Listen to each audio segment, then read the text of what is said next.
Northwest Indiana realtor. I'm just playing. So I wanted to go ahead and bring to you the numbers for what closed in the month of February here in Northwest Indiana on the residential side of the real estate. Okay. Sorry, just said you're now live, so I don't know if you guys missed that other part there.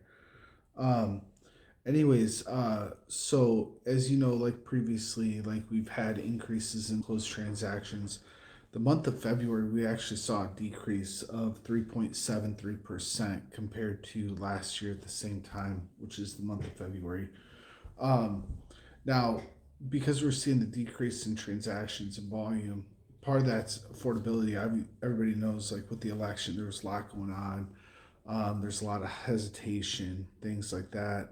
But the home prices are actually still increasing at a 6% average rate, actually slightly over 6.17 on the average sale price year over year, and then 6% on the dot if you're going on the median side. So values are rising, and that's one thing I want to talk about is I've got numerous clients that, you know, maybe they've been thinking about buying a house or they've been talking about it for the last 4 or 5 years, and they keep saying like, oh, we're going to wait for the market to come down, we're going to wait for rates, we're going to wait for this or that, whatever. And real estate's very specific to the market that you're in. um every market's different than others, and I know like a lot of people are anticipating like this big housing correction, this big market crash, which it's coming. And I'm not going to say it's not, because I've been saying for years it's coming, but it's not the same that people think. Like, they're thinking like, everybody remembers 2007 and 8, but what people forget is that's the first time in the history of America that that had ever happened, right? So the next correction that we're going to have is more based on cities and commercial lending. It's not necessarily like the residential, especially like where we're at. And when I say like real estate's so confined to a specific market, you know, Northwest Indiana as a whole only has about 800,000 people, ballpark, give or take, between Lake County and Porter County that live here in Northwest Indiana. But there's 9.8 million people in the Chicagoland area, and the good majority of people are in that area. But we have a lot of people that are migrating this way. And the crash that everybody's thinking about, it's kind of starting to tick. You're hearing a little bit about it. You started hearing some people talk about it last year. Um, and really, the commercial side is going to be what implodes, and it's going to get pretty ugly. But I think what's going to end up happening is, as it gets worse and worse and worse, my opinion in theory is more and more people are just going to be leaving, like say Illinois and cities as a whole, and escaping to the burbs. So, which would make sense as to why we're still seeing 6-7% month over month increases on price, not month but year over year increases on home values. So, take the people that have been sitting for 3-4 years waiting on the values to come down, waiting on the interest rates to come down. They've lost out on thousands of dollars in equity because they were sitting on the sideline waiting.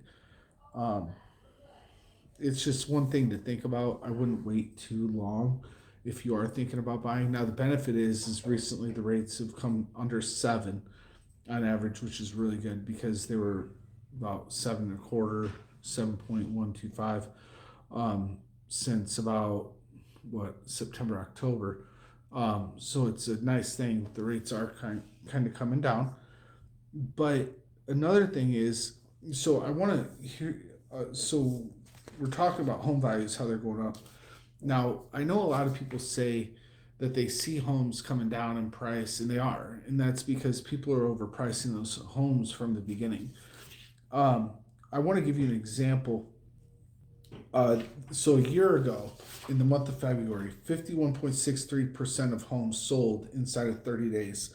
And the original list price to the sales price, they got 97.93%.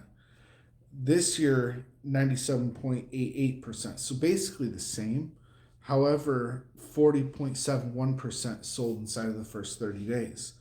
Now, once you leave that 30-day window, the uh, the the amount of money that you sell your home for drops drastically. The average dropped down to 93% of the original list price. So if you listed for 100,000, you sold it for 93,000, all because you overpriced from the beginning. If you'd have priced a little more aggressive, you would have gotten a higher dollar because it was shorter to the day of listing, if that makes sense. So we really are in that market where you do want to price homes very, you want to be accurate in pricing your homes. It's not 2020 where you can throw a dart and get lucky and, whatever, sell a home. But if you want top dollar, right, you need to price it aggressive. Trying to go over isn't going to be the way to get top dollar in this because time becomes your enemy, right?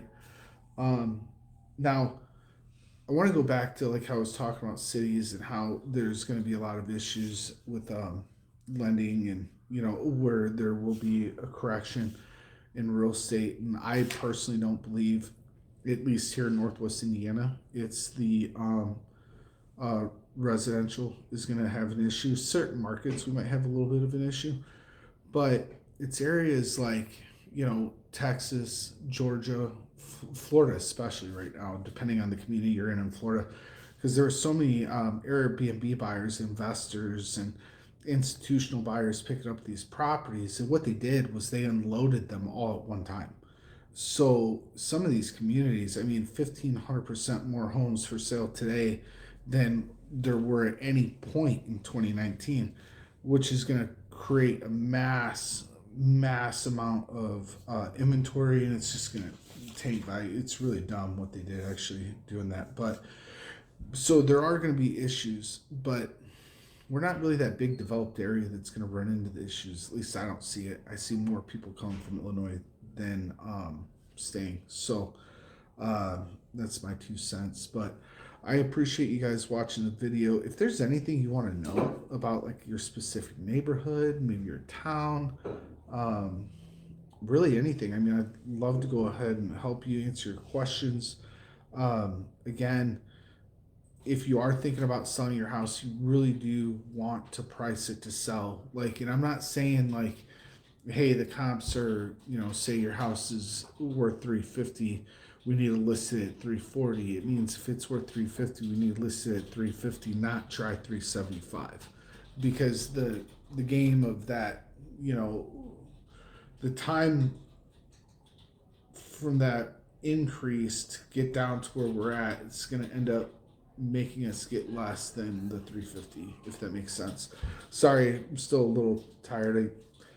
I had a wisdom tooth operation thing, and so a little loopy. But yeah, any questions, guys, please give me a call. My cell phone number is out there, 219-406-7195. If you have questions about a personal home, anything, I'd love to answer those, point you in the right direction. Sometimes people want to have a conversation just because they have debt that they want to pay off, and they think they have to sell their home in order to access equity. There's things that you can do to help eliminate that. I just helped a buddy. Sorry, I keep going on, but I just helped a buddy.